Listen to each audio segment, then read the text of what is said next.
Hello बच्चों, let's see the question. The question says this question consists of two statements each.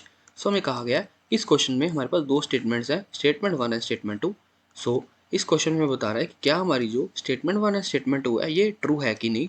अगर हमारी जो statement to अगर true है तो क्या वो स्टेटमेंट वन की करेक्ट एक्सप्लेनेशन है या कि नहीं. सो सबसे पहले अगर अपनी स्टेटमेंट वन देखें तो यहाँ कहा गया हमें कि among hydroxides of the alkaline metals LiOH which is lithium hydroxide is weakest base.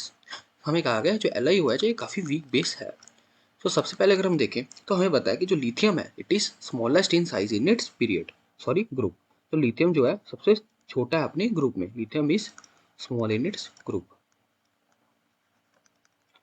सो इसके कारण क्या होगा, स्मॉल होने के कारण इसका जो स्ट्रक्चर होगा बिल्कुल कॉम्पैक्ट होगा और इससे इलेक्ट्रॉन निकालने बहुत ही मुश्किल होगी. सो इसकी जो आयनाइजेशन एनर्जी होगी ये बहुत ही ज़्यादा होगी. It's ionization energy would be very high.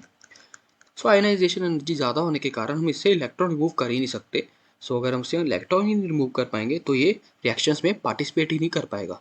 अगर ये रिएक्शंस में पार्टिसिपेट ही नहीं करेगा देन ये सॉल्वेंट के साथ रिएक्ट ही नहीं कर पाएगा, जिसके कारण ये अपना हाइड्रोक्साइड ही नहीं बना पाएगा. सो अगर हम देखें तो इसके कारण हम देख सकते हैं कि जो हमारी फर्स्ट स्टेटमेंट है बिल्कुल ट्रू है, क्योंकि हमें पता है कि जो लिथियम हाइड्रोक्साइड होगा वो बिल्कुल वीकेस्ट बेस होगा अपने ग्रुप में. So statement one is correct. Statement two में कहा गया among alkali metals lithium has the highest ionization energy.